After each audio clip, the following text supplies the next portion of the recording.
안녕하십니까, 박병욱입니다. 이제 이 글의 말미에 얼마 전 국가적 범죄로 1심에서 중형을 선고받고 복역 중인 한 이인이 자신을 면회온 국회의원들에게 당선자 여러분들도 지금 내가 누군가에게 그래주고 있듯 대속을 해줬기 때문에 그 자리에 있는 것이라고 그리스도에 적용하는 신학적 용어와 그 개념을 사용했다고 한다. 저런 더러운 소리를 멀쩡히 듣고 앉아있는 국회의원들은 한탄도 아깝지만 국민들 역시 자업자득이다. 정치인은 국민들의 압축된 거울이기 때문이다. 사회적 지옥이란 어떤 곳에서 성인들이 이 나라에서는 생고성이시다. 어떤 곳일까? 사회적 지옥이란 어떤 곳일까? 사기꾼이 언어가 되고 부처와 예수 행세를 하는 그런 지옥이라면 차라리 짐승의 세계가 낫다. 이렇게 좀 이제 격한 느낌이 들 정도로 쓴 사람이 이응준이라는 소설가이면서 시인이십니다. 여기 가끔씩 이제 글을 올려놓으신 거 보고 재밌게 읽어보고 하는데 지금 밖에 비가 내리네요. 이게 이제 그 조선일보 6일자에 써놓은 글인데 제가 한 이틀간 그 이제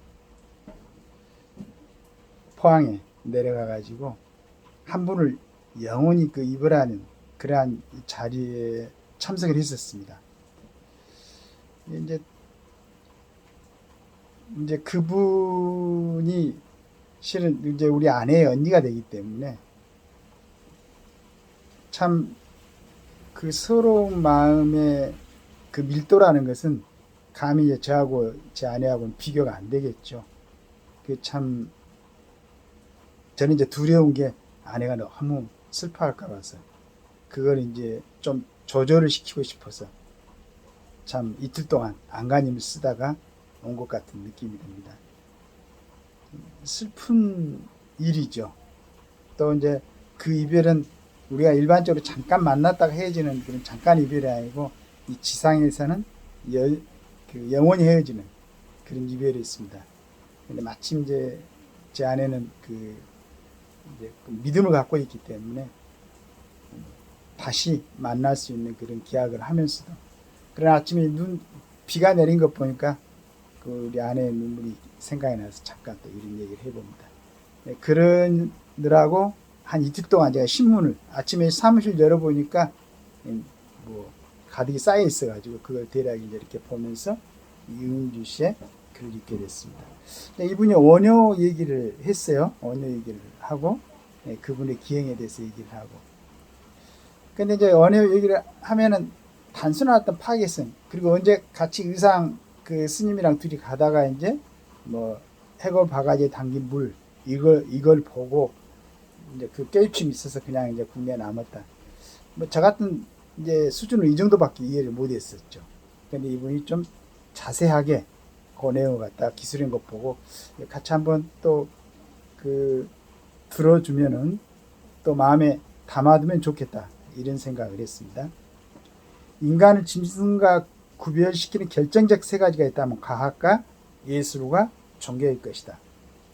평소 스님과 목사님 등 여러 종교 사제들의 말씀에서 공부를 얻곤 한다. 삼국시대에 지금 이건 이제 이응준 씨, 그 시이자 소설가시 이응준 씨 얘기입니다. 삼국시대 통일신라 시대의 승려 원효에 대한 대중적 키워드로 해골과 파괴를 들 수 있다. 원효는 승려 이상과 두 차례 당나라 유학을 시도한다. 34대 때인 650년 고구려 국경 경비대에 잡혔다가 풀려나는 바람에 실패했고 45세 때인 661년에는 당항성 부근 횡해식 석실 파묘 안에서 잠을 자다 비몽사몽 어둠 속에서 마신 달고 청량한 물이 아침에 깨어보니 해골에 담긴 더러운 물이었음을 알고는 크게 깨달아 신라로 발길을 돌리고 의상만 계속 당나라로 향한다.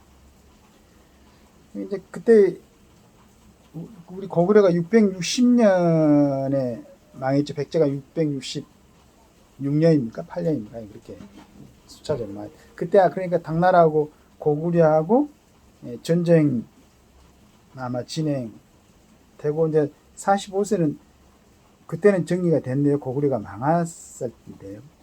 34세 650년 때는 고구려하고 당나라하고 전쟁 중이었으니까 국경 수비대에 잡혔었고 45세 때는 661년이니까 정리가 됐겠네요.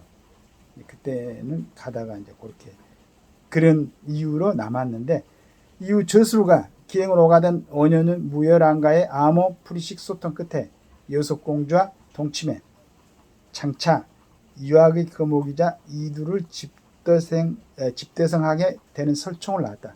이게 이른바 언해의 파괴인데 불교사에 자리 잡은 해석은 다음과 같다. 우리는 여기까지만 대략 알고 파괴성, 언어, 바가지에 물을 마시고 깨달음 이렇게 했었는데 당시 신라 불교는 왕족과 귀족이 전유물이었고 삼국간 전쟁이 5세기 60회, 6세기 50회, 7세기 150회로 백성들은 참화와 도탄에 빠져 있었다. 이에 언어는 파괴로 신분을 강등해 스스로 이제 민중 속으로 들어가 가르치고 치료해주는 고육책을 실천했다는 것이다. 여기가 이제 참 어떻게 보면 이 전체 문장의 키워드는 아니겠지만 좀 이해가 되는. 그러니까 그 왕족과 귀족 그리고 그 스님의 신분을 좀 이제 신라에서는 이제 우대를 받는 그런 상황이었으니까 그렇게 되면 민중 속으로 깊숙이 들어가지 못하니까 파괴를 해서 스스로 자기네 신분을 낮춰가지고 이제 백성들을 위해서 헌신했다는 얘기입니다. 무지몽매한 사람들조차 모두 부처의 이름을 알게 됐다. 언어의 교화덕이다. 삼국유사에 적힌 바다. 무엇보다 언어는 파괴 즉시 무열왕의 사이로 지내기는커녕 승복을 벗고 스스로를 소송거사라 낮춰 부르며 살았다. 파괴로 인해 언어는 신라 종단과 상류 사회에서 왕따당했다. 그가 본격적으로 복권된 것은 고려시대에 이르렀다.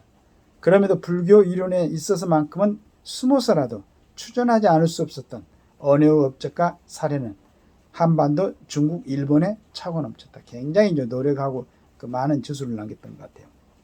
직접 인도에서 가져온 새로운 경전들과 학식으로 7세기 동아시아의 불교를 창조적 혼란에 빠뜨렸던 서유기의 등장인물 상장법사 현상을 논리적으로 제압한 것도 언어였다. 아무 종교인이나 제기율이나 도덕의 파괴를 일삼고는 스스로를 언어에 빗댄다면 크게 웃으시던 어느 스님의 호탕한 한탄이 기억난다. 그래서 아까 이제 읽었던 이런 스님, 이런 성인들하고 본인을 비교했던 한 범죄자 얘기를 이제 이응준 시인이자 소설가가 경계를 하고 그 부분 다른 이제 많은 사람들 그러나 이제 꼭 그 사람만은 아니죠. 우리도 스스로를 잘 돌이켜보지 못하고 본인을 잘 들여다보지 못하면은 그런 이제 저 어제도 이제 거기에서 만난 사람들 하고 대화를 하면서 거의 이제 자리 잠을 잘 시간이 공간 같은 게 이제 확보가 안 되기 때문에 거기에 마련된 그 장소에서 마침 제가 올림픽을 하고 있어가지고 TV를 보면서 거의 이제 밤을 새웠습니다만 그러면서 그날 내가 그 사람들하고 만나서 얘기했던 걸 돌이켜 보니까 너무 아직도 참 많은 부분이 모자라구나. 나는 이런 진심으로 의사를 전달한다고 한마디씩 했던 게 그런 상황이라든가 대상에 딱 맞아 들어가는 그런 내용은 아니었구나. 좀 더 노력하고 좀 더 자신을 갈고 닦아야 되겠구나. 그리고 하고 싶은 얘기가 이렇게 전달했으면 좋겠는데 갖고 있는 어떤 단어의 어떤 부족함이랄까요? 그런 것 때문에도 요즘 그런 걸 많이 느낍니다. 방송하면서 특히 자신이 모자란 점이 보이는데 앞으로는 좀 더 끊임없이 노력을 해야 되겠다라는 생각을 어제 해봤습니다. 자, 비가 내리는데요. 오늘 좀 그 더위가 조금 식혀졌으면 좋겠습니다. 좋은 하루 되시길 기원합니다. 감사합니다.